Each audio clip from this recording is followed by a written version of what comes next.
Les amis, il est temps pour vous d'ouvrir les yeux parce que derrière l'imposition de main ne se cache uniquement pas la seule action de vous imposer les mains. Il se cache également des très grandes réalités spirituelles et des substances spirituelles qui sont transmises par l'entremise de l'imposition des mains. Salut les amis, j'espère que vous allez bien. Aujourd'hui, nous allons parler de l'imposition des mains.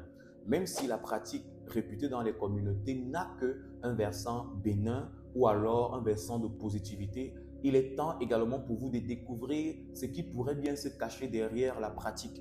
Parce que nous avons cette connaissance généralement partagée que lorsqu'on impose les mains, ce n'est que pour répandre de la bénédiction, de la délivrance, de la restauration, pour déverser des dons spirituels dans la vie de ceux-là qui acceptent qu'on leur impose des mains ou alors permettre que l'Esprit de Dieu puisse remplir leur vie. Ça, c'est ce qui est généralement répandu dans de nombreuses communautés chrétiennes. C'est une pensée bonne, mais il faudrait également intégrer que derrière cette pratique se cache un très grand arbre qui est celui que Satan exploite pour avilir, détruire et anéantir les destinées. Je vais partager avec vous ce petit témoignage. À une époque, nous sommes en 2011-2012, j'étais dans une communauté chrétienne. Et là-bas, les pratiques qui avaient cours étaient à l'encontre ou allaient à l'encontre de ce que je lisais dans la parole de Christ. Et le Saint-Esprit me disait et me demandait de sortir de cette communauté. J'étais réticent, je résistais. Et un bon jour, le Seigneur m'a poussé à aller dans la maison de ce prophète, de ce serviteur de Dieu. Et pendant que je voulais sortir de chez lui, le Saint-Esprit me demande de lui demander de prier pour moi. J'ai insisté. Ce serviteur de Dieu m'a dit non, je ne peux pas prier pour toi. Vu ta croissance spirituelle, je pense, il y a des situations spirituelles que tu peux déjà t'en sortir par tes propres prières. Tu n'as plus besoin de moi pour un certain nombre de choses. Et lui a posé la question, mais tu es le prophète, c'est sous toi que je suis, que le Seigneur m'a envoyé pour apprendre un certain nombre de choses. Je voudrais que tu pries pour moi, j'en ai véritablement besoin. Pendant que ce serviteur de Dieu m'a imposé les mains, de sitôt j'ai ressenti sur moi comme une sorte de couverture. C'était comme un revêtement, comme un plastique qui m'avait environné. Donc il m'a imposé les mains, mais je ressentais comme si sa paume de main ne parvenait pas à toucher ma tête. Et sur sa main, il y avait une sorte d'onction noire, une sorte d'onction sale. C'était de la saleté en fait que le Saint-Esprit me permettait de percevoir. Et lorsque je voyais cela, à l'intérieur de moi, il y a des frissons. Des frissons m'ont envahi et je compris la raison pour laquelle le Seigneur me demandait incessamment de partir de cette communauté. Le lieu n'était plus propice pour moi de recevoir de Christ tout ce que le Seigneur pouvait me donner. Le serviteur de Dieu dans cette communauté d'alors s'était corrompu. Il n'était plus en même de pouvoir remettre dans chacune des âmes qui étaient dans cette communauté l'exclusif message de la croix ou de la vie que le Seigneur lui avait par le passé transmis. Comme ce serviteur de Dieu, de nombreux serviteurs, de nombreux envoyés de Christ se sont compromis et se retrouvent en train de diffuser dans leur communauté des onctions sataniques. C'est la raison pour laquelle mes frères et mes sœurs, vous devriez sortir et avoir du discernement et vous soumettre au Seigneur lorsqu'il vous demande de partir de toute cette communauté. Votre foi ne devrait intégrer aucune émotion parce que lorsqu'une personne décide de servir Satan, elle n'est plus émotionnelle et commence à être dirigée par ses envies, par ses aspirations, par ce vers quoi son cœur est enraciné. N'oubliez pas, la parole de Dieu nous apprend ceci. Là où se trouve le cœur d'une personne, c'est également là où est son trésor. Ou si vous voulez, là où se trouve le trésor d'une personne, là aussi se trouve son cœur. Et c'est en fonction du cœur de ces mauvais serviteurs qu'ils vous imposent les mains par rapport à leurs intérêts et surtout motivés et poussés par ce mauvais esprit qui les inspire. Ouvrez les yeux, mes bien-aimés. Plusieurs faux serviteurs opèrent dans le règne de Satan et détruisent vos vies. Ouvrez les yeux et sortez de ces mauvais systèmes. Sortez sous la coupole de ces serviteurs de Dieu qui influencent diaboliquement et sataniquement votre vie. Vous n'allez jamais prospérer sous ce genre de serviteurs de Dieu. Vous ne prospérerez jamais sous un serviteur de Satan. Priez, recherchez Christ afin qu'il vous donne là où vous devriez aller, là où vous devriez être, ou vous envoie vers un serviteur de Dieu en qui coule la vie de Dieu pour que vous puissiez recevoir clairement la pensée de Christ pour votre vie et l'évangile de la croix, l'évangile du salut. Dans le livre de la Genèse, à partir du chapitre 48, verset 14, Jacob imposa les mains à Manassé et à Ephraïm. nous savons que lorsqu'il a levé les deux mains pour bénir le petit frère et le grand frère, ce n'était que pour relâcher des paroles de grâce, des paroles de vie, des paroles d'espérance, des paroles de grandeur. Dans Actes chapitre 9, le verset 17, l'apôtre Paul, rencontrant Ananias, subit également cette même pratique. Ananias lui imposera les mains et il se retrouvera rempli de l'Esprit de Dieu.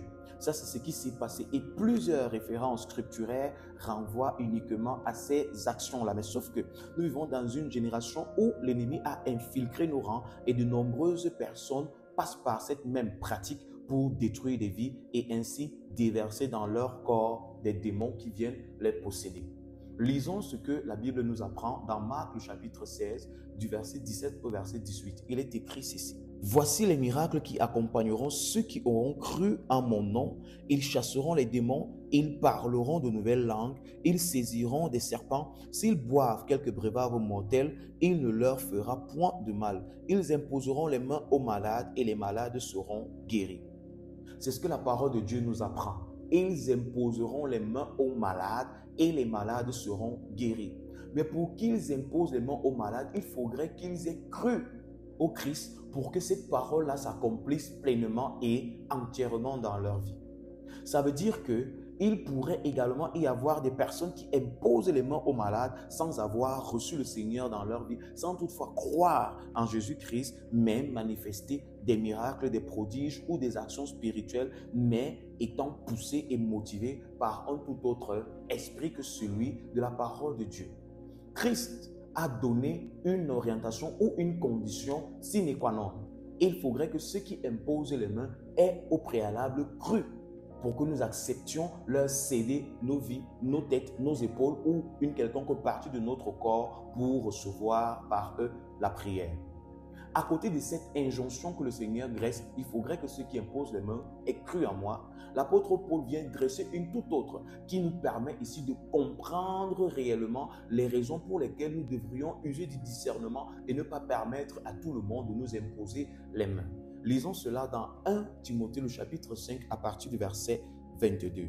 Il est écrit ceci. « N'impose les mains à personne avec précipitation et ne participe au péché d'autrui, toi-même conserve-toi pur. » N'impose les mains à personne avec précipitation. Nous vivons dans une génération où les codes spirituels ont totalement été galvaudés, où les gens se retrouvent en train de pratiquer des choses sans avoir un réel discernement, sans se remettre en cause et réévaluer les actions qu'ils posent, tout simplement parce que les uns et les autres sont poussés et motivés par leur propre ressentiment et leurs émotions. Les amis, il est temps pour vous d'ouvrir les yeux parce que derrière l'imposition de mains ne se cache uniquement pas la seule action de vous imposer les mains. Il se cache également des très grandes réalités spirituelles et des substances spirituelles qui sont transmises par l'entremise de l'imposition des mains. J'ai fait dans ma jeunesse avec le Seigneur une communauté chrétienne où le leader, le prophète disait que si mon ami, tu as une étoile en toi et que tu es incapable de l'utiliser par l'imposition des mains, il a l'autorité d'arracher cette étoile et de l'utiliser. Ce sont des pratiques qui ont cours aujourd'hui dans plusieurs communautés chrétiennes où des leaders spirituels ayant été investis par la puissance de Satan arrachent vos vies, vous font de vous des prisonniers et détruisent vos destinées par votre propre accord. Parce que pour vous imposer les mains, il suffit que vous soyez d'accord. Il suffit que vous acceptiez qu'une personne lambda posséderait sur vous une autorité spirituelle pour que son action spirituelle ou son action poussée par des esprits impurs puisse avoir cours sur vous, domine votre vie et arrache la vie ou le destin que le Seigneur a déposé en vous. Les amis, ne voyez uniquement pas en l'imposition de main le fait que vous allez recevoir des bénédictions, recevoir des guérisons, recevoir la santé, recevoir un enfant, recevoir un voyage, recevoir un travail. Ce sont des choses que Satan utilise pour vous aveugler, interdire dans votre esprit de manifester le discernement parce que ayant été attiré et captivé par l'objet de votre propre convoitise. N'oubliez pas, Comme le dit 2 Corinthiens chapitre 4, le verset 4, si l'évangile de Christ est voilé, il est voilé pour ceux qui périssent, pour ceux dont le Dieu de ces siècles a aveuglé l'intelligence, afin qu'ils ne voient pas briller la splendeur de l'évangile de Christ. Les amis, il est temps pour vous de cesser de déposer votre foi ou de faire foi à toute pensée, à toute parole ou à tout individu qui se présenterait au-devant de vous en tant qu'enfant de Dieu ou serviteur de Dieu.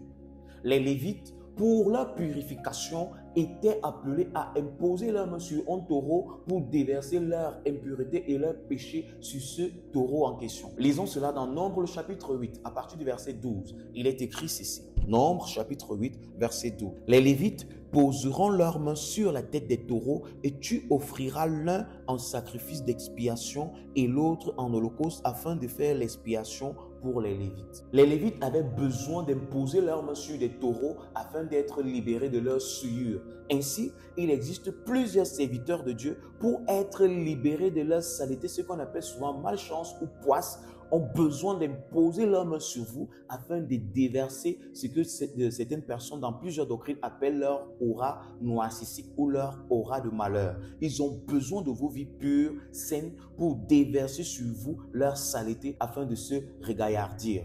De nombreux enfants de Dieu se retrouvent ainsi possédés, habités par des démons parce qu'ayant laissé des serviteurs investir l'esprit de Satan pour empoisonner et envenimer ainsi leur vie. C'est la raison pour laquelle l'apôtre Paul dit à Timothée, n'impose les mains à personne par précipitation afin de ne pas participer au péché de certaines personnes.